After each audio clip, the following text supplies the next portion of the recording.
최재형 후보 패착 뭐라고 보십니까?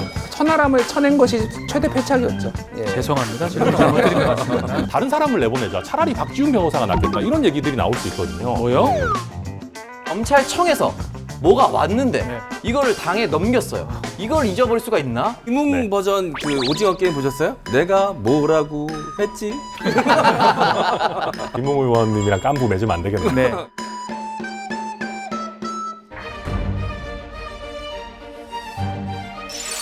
뉴스의 이면을 꿰뚫어보는 본격 속마음 정치 토크쇼 뉴스 코멘터리 막전막후의 박지훈입니다. 시사하는 개그맨 MC 장원입니다. 네, 오늘 막전막후 젊은 피 두 분 나오셨습니다. 먼저 오창석 시사평론가 함께합니다. 안녕하십니까? 네, 안녕하세요. 오창석입니다. 네. 자, 그리고 또 한 분의 젊은 피입니다. 천하람 국민의힘 전남 순천갑 당협위원장 함께합니다. 안녕하십니까? 예, 순천의 천하람입니다. 네.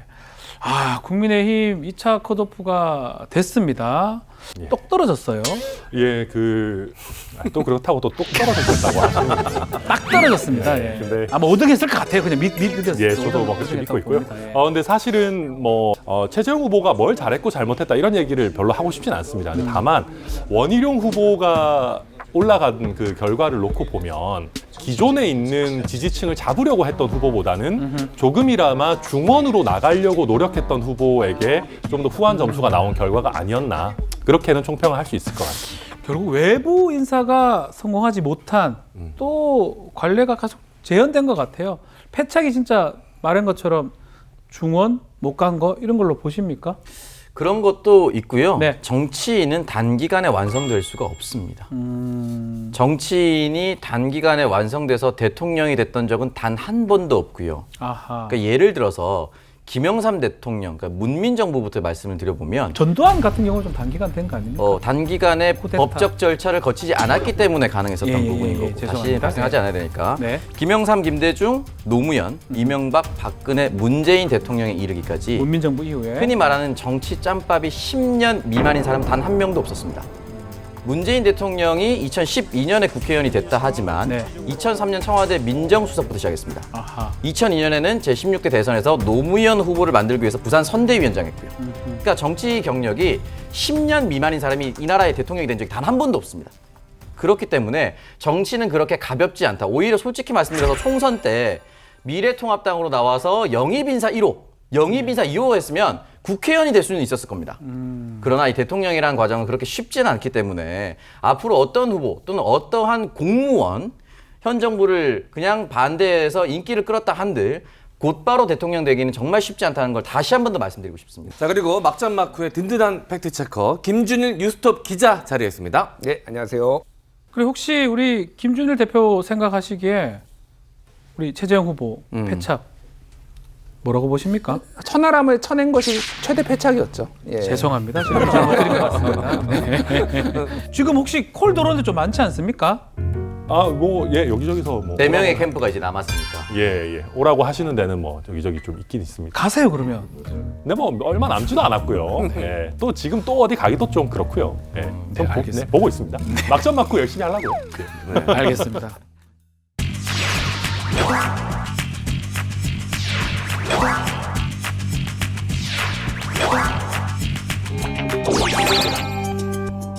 자, 더불어민주당 대선 후보로 이재명 후보가 과반을 넘겨서 결선 투표 없이 최종 확정이 되었습니다.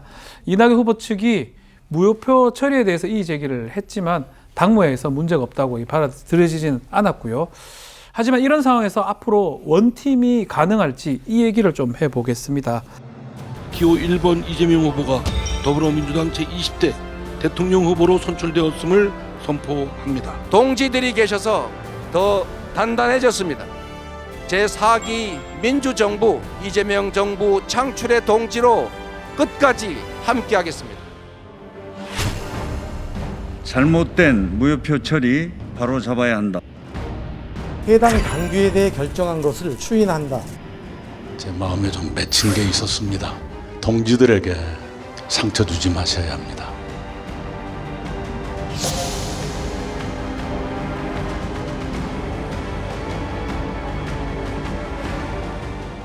자, 일단은 경선 이후에 이낙연 후보 측이죠. 이 사퇴한 후보들의 표가 무효다라고 하면서 이 무효 처리한 거 이게 잘못된 것이다 하면서 이의 제기를 했는데 당헌 당규는 같은 건데 뭐 해석이 좀 달랐던 이유가 뭘까요? 그러니까 이제 59조, 60조 당헌 당규 이 해석을 두고 이제 둘러싼 논쟁이 있었는데 사실은 이 해석이 나올 수밖에 없는 이유가 네. 결선 투표제를 민주당이 채택했기 때문입니다. 예를 들어서 결선 투표제를 채택하지 않았다면 40%라도 네. 최다 득표자가 무조건 후보가 되는 게임이죠. 결선 투표가 없다면 네. 50%가 필요 없는 거니까 그런 1등만 필요가 올라가는 없는 거예요. 거예요. 그렇기 예. 때문에 이 부분은 결선 투표제를 도입하면서 50을 넘기느냐 넘기지 않느냐 때문에 생긴 것이 무효표를 어떻게 할 것인가 네. 라는 것이죠. 근데 이 부분에 대해서 사실은 이제 이낙연 캠프 측에서는 정세균 후보가 사퇴할 때부터 우리는 이의 제기를 했었다 네. 라는 것이고 이 부분에 대해서 계속 이의를 제기하지 않는데 끝까지 받아두지 않았기 때문에 다시 한 번 더 최종적으로 이의 제기를 한다라는 것이었고 이재명 캠프 측에서는 애초에 당헌 당규상 무효표는 합산하지 않는다라고 선택이 되어 있었기 때문에 그때 이의 제기를 받아들이지 않은 것이 아니라 애초에 이의 제기할 수 없는 상황이었다. 네. 라고 하는 것이죠. 그렇기 때문에 이 부분에 대해서 조금 옥신각신 싸울 필요가 있었는데 당 지도부의 입장에서는 그 당시에도 이의 제기를 받아들여주지 않았던 것이 그냥 그대로 간다, 빤 대로 간다라고 했기 때문에 어느 정도 이낙연 캠프에서는 그때부터 예상할 수 있지 않았을까. 아하. 네. 저는 이제 이낙연 후보 캠프에서 안 나오셨으니까 좀 도와드리자면은 네. 저는 뭐 사실은 꼭 이낙연 후보 쪽 편을 안 들더라도 제가 변호사로서만 놓고 봤을 때는 이낙연 후보 쪽 얘기가 저는 좀 더 맞는 것 같아요. 그러니까 왜냐하면 59조는 되게 일반적인 규정이에요. 네. 그냥 후보자가 사퇴하면 그 후보자에 대한 표는 뭐 무효로 한다 이런 되게 일반론적인 규정이고요. 60조는 좀 디테일하게 돼 있거든요. 뭐냐 하면은 경선 투표에서 공표된 개표 결과를 단순 합산하여 유효 투표에 과반이 되면은 당선인이 된다라는 거거든요. 근데 우리가 잘 한번 생각해 보면요. 그 경선할 때 정세균 몇 표, 뭐 김두관 몇 표 이렇게 개표 결과를 공표하잖아요. 네. 그러니까 이게 사후적으로 완전히 다 없어진다, 무가 된다라고 얘기하기는 좀 어렵거든요. 그럼 저는 60조 1항이 조금 더 특별법이고, 그러니까 좀 더 디테일한 규정이고 그런 것들을 놓고 보면 저는 60조 1항을 좀 더 우선해야 되는 거 아니냐. 왜냐하면 문구를 봤을 때는 그럴 수 있다라는 그렇죠. 거네요. 왜냐하면 우리가 일반법이랑 특별법이 있으면 특별법을 우선한다라는 게 이제 법 해석의 기본 원리거든요. 그게 한 가지가 있고 또 한 가지는 홍준표 후보도 얘기를 했는데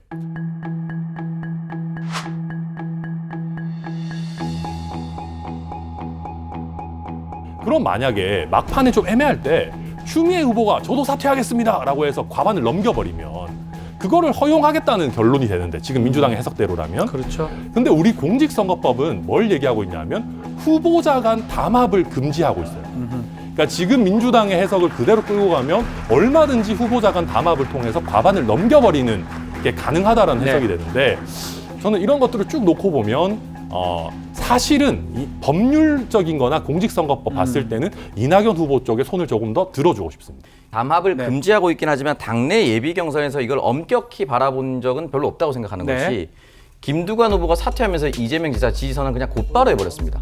이거 누가 보기에는 사전에 담합한 거 아니냐라고 충분히 제기할 수 있는 부분인 거거든요. 네. 그렇기 때문에 이게 엄격히 당내 경선까지는 이제 얘기하기는 좀 어렵다라고 생각이 들고 그 전에 노무현 후보가 이제 당선이 후보로 선출됐을 때 중간에 하나갑 후보, 뭐 이인재 후보 갑자기 다 떨어져 나갔어요. 네. 최종 후보 갑자기 78% 이렇게 나왔습니다. 그때 이거는 합산하면 안 된다. 말도 안 된다라는 태클이 없었어요. 그러니까 이 부분까지 이낙연 캠프 측은 사전에 그러니까 경기 전에 룰 세팅을 완벽하게 끝냈어야 되는데 2002년에는 그랬지만 지금은 그러지 않는다라고 본인께서 만약에 당대표 시절에 매조지를 지었다면 사실 지금 제기하는 것이 납득이 될 수가 있으나 그렇지 않기 때문에 아마 당무위에서도 그렇게 결정을 내리지 않았을까라는 생각이 하나만 제가 좀 말씀드릴게요. 그러니까 대법원 판례가 하나 있거든요. 뭐냐면은 1995년 판례예요. 이게 노동조합에서 있었던 일인데 조합장이 되려면은 전체 투표수의 절반을 넘어야 된다. 네, 과반을 넘어야 된다라는 조항이 있었는데 그때 당시에 무효표를 빼고 하니까 과반이 넘었어요. 그래가지고 이제 조합장이 당선됐다라고 했는데 반대파에서 이의를 제기를 해가지고 대법원까지 갔는데 대법원에서 이건 문제가 있다. 그 무효표는 넣어야 된다라고 판례가 나오고 이게 지금 이 상황하고 똑같거든요. 비슷하죠. 무효표를 넣느냐 안 넣느냐. 그러니까 이게 만약에 실제 법정까지 가면은 어떻게 될지 모릅니다. 사실은 저는 뭐 천하람 변호사님이 얘기했듯이 오히려 이낙연 후보 측이 좀 더 이길 가능성이 더 높다. 왜냐하면 판례 뭐 노동조합법하고 이 뭐 공직선거법은 다르긴 하지만은 기본적으로 그 원칙은 비슷하거든요. 네. 근데 이제 여기에 법정까지는 가지 않을 가능성이 그렇죠. 높은 거죠. 좀 궁금한 게 그 캠프에 소속된 다른 의원들, 이낙연 후보도 후보지만 그 다른 의원들한테도 좀 영향이 있지 않을까요? 함께 이제 똘똘 뭉쳐서 하다가 지금 현재 그 후보가 되지 않은 상황이 되다 보니까 굉장히 허망할 텐데 이거는 사실은 승자가 된 이재명 후보와 이재명 지사의 캠프 사람들이 가서 다독여야 됩니다. 아하. 가장 큰 목표는 정권 재창출이니까 다시 남은 역량이라도 함께 모읍시다라고 먼저 찾아가야 됩니다. 먼저 찾아가야만이 그 사람들이 다시 함께 할 수 있는 힘과 명분을 얻거든요. 네. 그러니까 반대로 떨어진 후보 캠프에서 나 다시 일자리 주세요라는 건 말도 안 되는 거예요. 그러니까 1위 후보가 대승적인 차원에서 어루만지고 실제로 2017년 대선에서도 안희정 캠프에 있었던 박영선 전 장관, 네. 이철희 현 정무수석 다 함께 했었거든요. 그리고 초대 청와대 대변인 박수현 대변인이 됐습니다. 이런 식으로 이제 흔히 말하는 농공행상과 요직에서 필요한 역량이 있는 사람들이 함께하는 모양새를 취해야만 민주당 지지자들, 특히나 이낙연 후보를 지지했던 사람들도 함께 마음으로서 다독여지면서 같이 갈 수가 있습니다. 자, 그러면 자꾸 눈에 띄는 분이 있어요. 서른 의원은 어쩝니까? 여론조사 해본 결과는 이재명의 책임이 크다. 이렇게 지금 얘기하고 있는 상황이기 때문에 이거 당연히 이재명 게이트라고 얘기할 수밖에 없는 것 아니냐, 상식적으로. 후보가 구속되는 상황이 왔다. 가서할 수 있다면 그러니까 이재명 후보 잘못되면 어떻게 할 거냐고. 그 당 지도부는 왜 있는데. 서른 의원은 제 생각에는 이재명 지사 쪽에서는 손을 내밀 수 있겠지만 네. 손을 잡기도 굉장히 좀 부담스러운 상황이 됐죠. 왜냐하면 사실은 서른 의원은 저희 국민의힘보다도 이재명 지사에 대한 각을 더 강하게 세우고 계시거든요. 네. 그리고 말씀하시는 거나 아니면 이제 그 DJ 전 대통령 묘역에 가셔서 이렇게 엎드리셔서 네. 울고 이런 거 보면 약간 진짜 본인께서 이재명 지사가 대통령이 되면 안 된다. 굉장히 민주당에 큰 문제가 된다라고 스스로 그렇게 뼛속까지 생각하고 계신 것 같거든요. 그러다 보니까 아마 서른 의원은 쉽지 않다. 네, 이번 대선에서는 어떤 역할을 하기는 쉽지 않을 거다. 쉽지 않다. 오선 의원이잖아요. 그럼에도 불구하고 아마 이재명 후보 측에서 네. 손을 내밀고 함께 할 수 있는 부분 함께 하자라고 얘기를 해야 한다고 생각을 하고요. 본인이 이제 그 제의가 왔을 때 어떻게 할지에 대해서 판단을 내릴 거라고 생각합니다. 이를테면은 적진의 최고 장수였는데 내가 끌어왔는다. 이를테면은 신라하고 백제하고 싸우는데 네. 신라 왕이 백제의 최고 장수를 뭐 계백한테 계백을 포섭에 성공한 거예요. 그러면 이게 얼마나 그림이 좋고 그러네요. 멋있냐. 네. 그런 진짜 시너지 효과가 나는 거겠죠.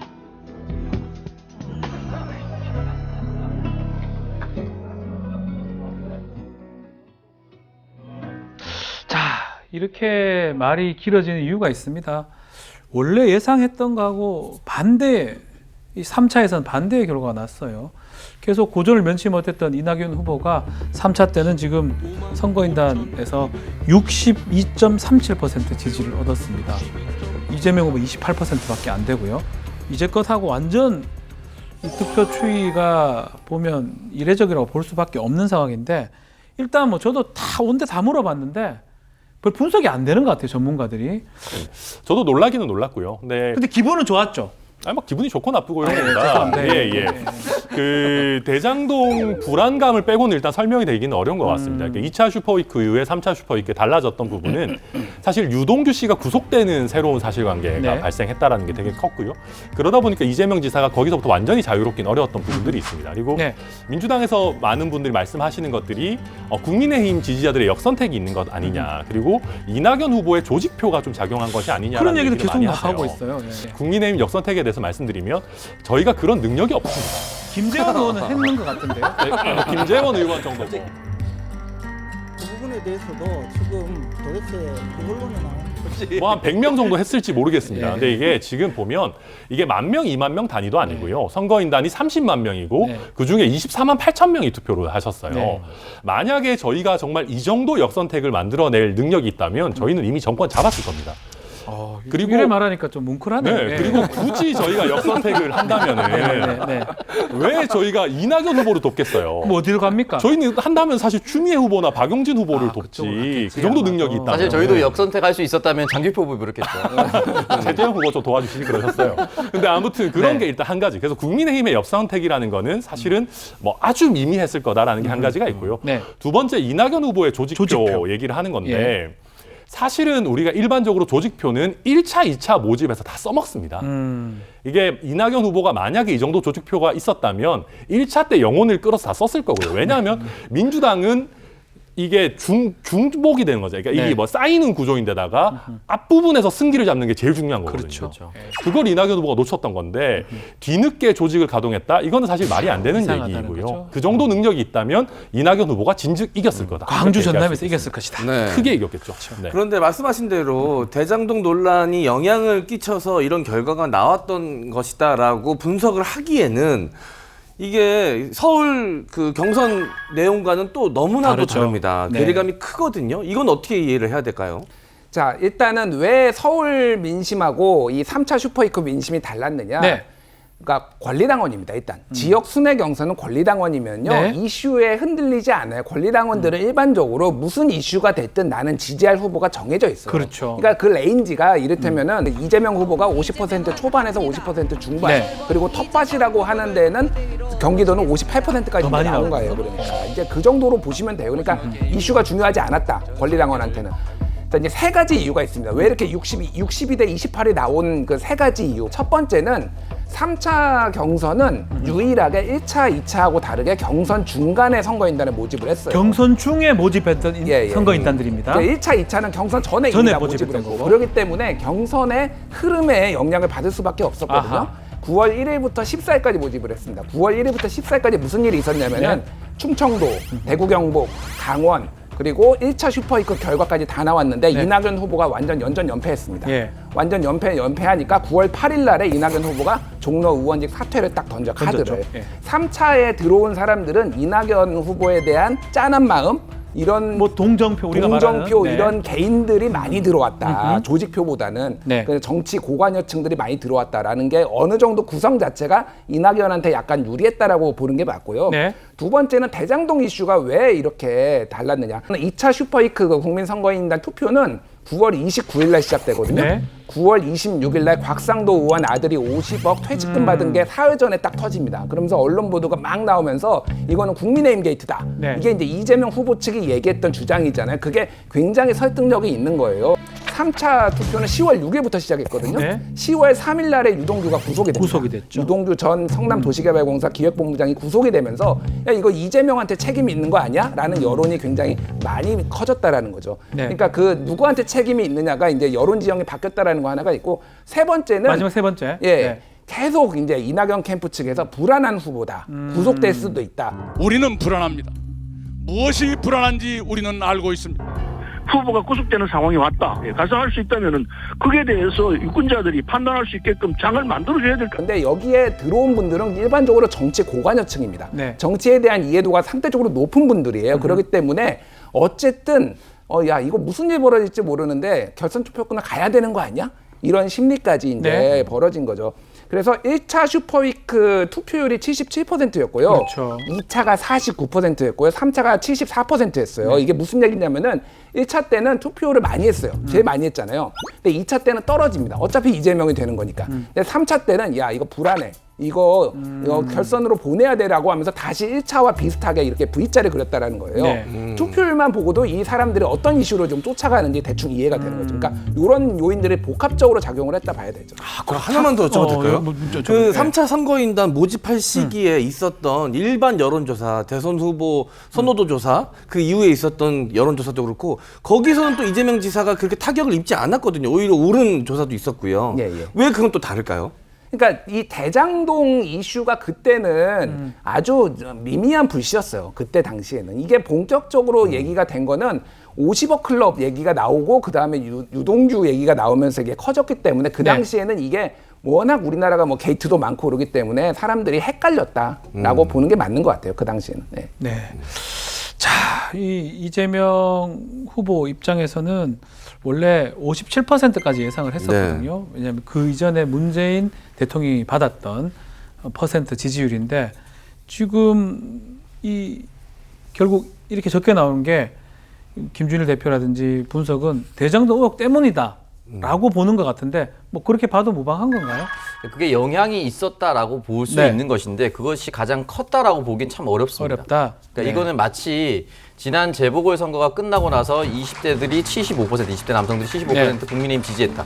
오세훈 후보 투표했다라고 한 것이 지표상에 드러나는 것이지 실제로 그것이 20대들이 75% 찍었는지 안 찍었는지 어떤 이유로 찍었는지 오세훈 후보가 좋아서 찍었는지 이번 민주당 심판하겠다고 찍었는지 이걸 아무도 알 수가 없는 거거든요. 네. 그러니까 요인 중에 들어가 있는 부분인 것이지 이것을 가장 컸다라고 얘기하기는 좀 어려울 것 같고 결과적으로는 저는 11월 중순쯤에는 양당의 후보가 다 결정된다고 봅니다. 네. 그때의 표심과 그때의 가장 큰 이슈로서 이 대장동이 실제로 영향 미쳤는지 그때 가서 확인해도 늦지 않을 것 같습니다. 저는 위기 자체도 대장동 자체가 위기이기도 하지만 대처에도 좀 문제가 있었다고 봅니다. 무슨 얘기냐면 유동규 씨가 측근이 아니다. 이 얘기에서 저는 중도층이 많이 실망을 했다고 봐요. 그러니까 저는 오히려 측근이라는 걸 쿨하게 인정하고 내가 측근 관리를 좀 잘못한 부분이 있었다라고 더 정면 돌파를 하셨으면 더 낫지 않았을까. 왜냐하면 유동규 씨가 측근이 아니다라고 해버리면 이 사람이 도대체 왜 경기관광공사 사장까지 갔는지 이게 설명이 잘 안 되는 부분이 한 가지가 있고요. 네. 또 한 가지는 그 후에 측근이 아니다라고 프레임을 한번 잡아버리시고 나니까 한 전 직원이 잘못하면 대통령이 책임져야 되냐, 뭐 노벨이 9.11의 책임이 있냐 이런 식으로 좀 비유가 중도층에서 보기에는 약간 핀트가 안 맞는 얘기들이 많이 나온 게 아닌가. 그래서 이재명 지사가 원래 여러 위기나 이슈가 있더라도 굉장히 잘 대응하시는 걸로 유명하신 분인데 그런 면에서 실망감을 느낀 분들도 저는 분명히 있을 거라고 보고 있습니다. 좋습니다. 자, 어쨌든 간에 경선은 마쳤고요. 민주당 20대 대통령 후보는 이재명 후보가 됐습니다. 자, 근데 문제는 이 얘기를 좀 해봐야 될 것 같아요. 이런 상황에서 원팀이 가능할 것 같습니까? 2007년에 네. 좀 돌이켜 봐야 될 것 같아요. 그때 그 이명박, 박근혜 두 후보가 정말 치열하게 싸웠습니다. 네. 그리고 그 두 사람이 인생에서 가장 진실된 순간이었어요. 오곡동 땅이 누구 땅이냐? 검찰은 이미 다 알고 있습니다. 뭘 오곡 땅이었다고요? 이미 결혼했잖아요. 청와대도 행정부도 최태민의 일족이 장악하지 말라는 법이 없습니다. 그 두 분이 얘기했던 게 다 맞더라고요. BBK 다스 누구 겁니까? 다 맞았어요. 맞았어요. 가장 진실한 네. 순간이었습니다. 그리고 결코 원팀이 못 되고 두 팀으로 끝났어요. 근데 이명박 후보가 당선이 됐잖아요. 네. 그러니까 중요한 거는 그거예요. 이번 선거는 특히 이제 거의 양자구도로 가거든요. 네. 그럼 진영 총집결입니다. 그렇기 네. 때문에 후보가 얼마나 매력적이냐, 후보가 얼마나 비전을 보여주느냐, 이게 가장 중요하지 원팀이냐 투팀이냐 어차피 뭉치게 돼 있어요. 다만 뭐 이를테면은 뭐 이낙연 후보가 네. 이를테면 뭐 탈당을 한다든지 뭐 예를 들면은 뭐 이 정도까지 나오지 않는 이상 당하지 않을 것 같습니다. 예, 그러니까 지금 중요한 거는 원팀이냐 아니냐가 중요한 거니까 이재명 후보가 얼마나 대장동 의혹도 잘 설명을 하고 그리고 얼마나 비전을 보여주는 그거는 마찬가지로 국민의힘도 마찬가지 그게 핵심이에요. 예. 그래요. 알겠습니다. 저는 이 국감 이야기도 안 여쭤볼 수가 없는데 네. 이 이재명 지사가 과연 국감 전에 사퇴를 할 것이냐 아니면 국감을 받고 사퇴할 것이냐 뭐 많이들 예측들을 하셨었는데 그렇죠. 민주당이나 당대표 입장에서도 국감 전에 사퇴했으면 좋겠다라고 권유도 강력하게 했고 그런 상황이었는데도 불구하고 이재명 지사는 국감을 받고 사퇴하겠다라고 선택을 했습니다. 이 선택 어떻게 보십니까? 그래요. 이건 한번 들어봅시다. 잘한 결정이다 아니면 아유 왜 저것까지 하느냐 한번 얘기 좀 매우 해주십시오. 잘한 결정이죠. 매우 잘한 것이다. 매우 잘한 결정인데 네. 뭐냐면은 이재명 지사가 안 나오면은 첫 번째 도망갔다. 예, 이게 이제 뭐 구린 게 있는 거 아니냐 한마디로 이런 식으로 국민의힘이 프레임을 또 해서 어차피 맹공을 펼칠 거예요. 두 번째는 뭐냐면은 충분히 말할 기회가 있습니다. 어쨌든 국민의힘 의원들도 질문을 하면은 이재명 후보가 또 답변을 다 할 거 아니에요. 네. 그거 하나하나가 다 중계가 돼요.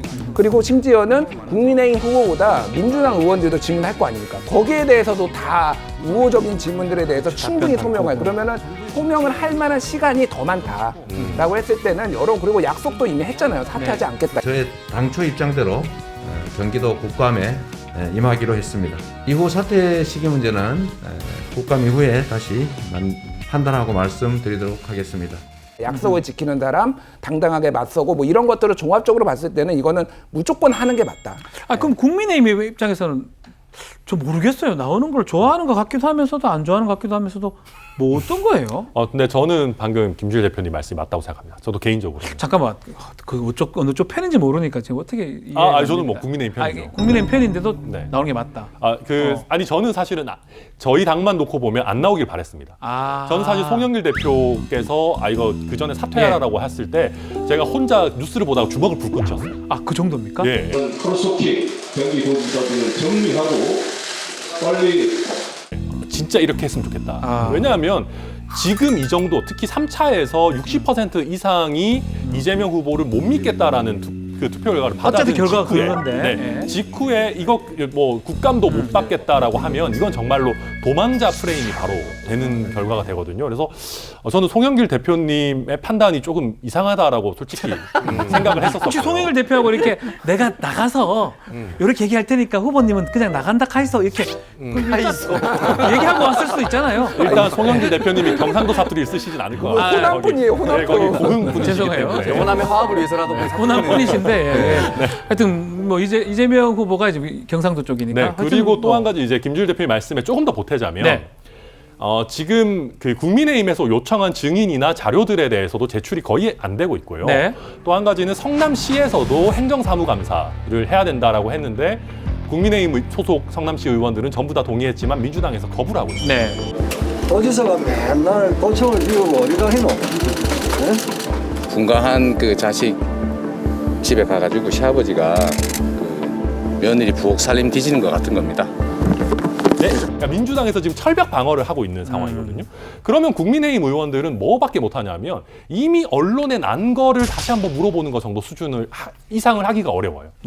그러면 이미 이재명 지사는 충분히 질의 답변을 준비해서 나올 수가 있기 때문에 저는 이재명 지사로서 굉장히 잘 선택을 하셨다 그렇게 판단이 됩니다.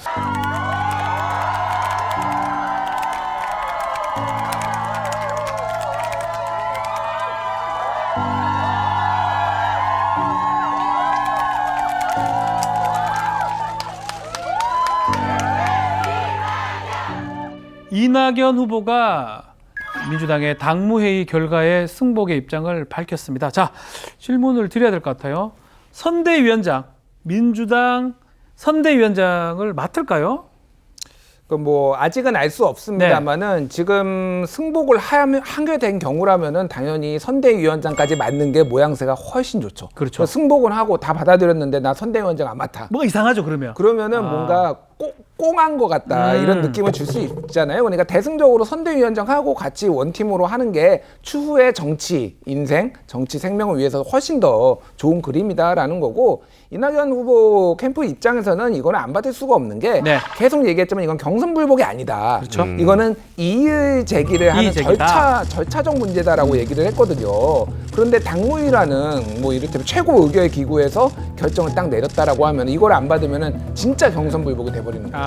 그러니까 이거는 안 받을 수가 없는 상황이었고 그래서 앞으로 민주당 입장에서는 어쨌든 원팀이 되는 것 자체는 굉장히 좋은 신호고 이제 앞으로 대선을 위해서 진격하는 일만 남은 거죠. 이 수용 선언문 보니까 작은 힘이나마 민주당을 위해서 보태겠다라고 이낙연 후보는 이야기를 했습니다. 그러면 어떤 식으로든 이 본선에 자신이 힘을 보태겠다는 뜻인 것 같은데 이 이낙연 후보가 머쓱하지 않으려면 이재명 후보가 먼저 좀 행동을 취해야 되지 않을까요? 그렇죠. 손을 잡아주거나 안아주거나 언제 만날지가 관건인데 제가 보기에는 국감 나가기 전에 두 분이 만날 수도 있다 이러면은 왜냐하면 이거는 빨리 원팀으로 그냥 국감 끝나자마자 바로 이제 지금 선거 바로 돌입해야 되잖아요. 그러려면 공동 선대위원장의 한 분으로 이낙연 이렇게 했으면 그림이 굉장히 좋잖아요. 그러니까 이제 그거부터 이낙연 선대위원장 뽑아놓고 이렇게 하는 거 이게 굉장히 좋다 그림이.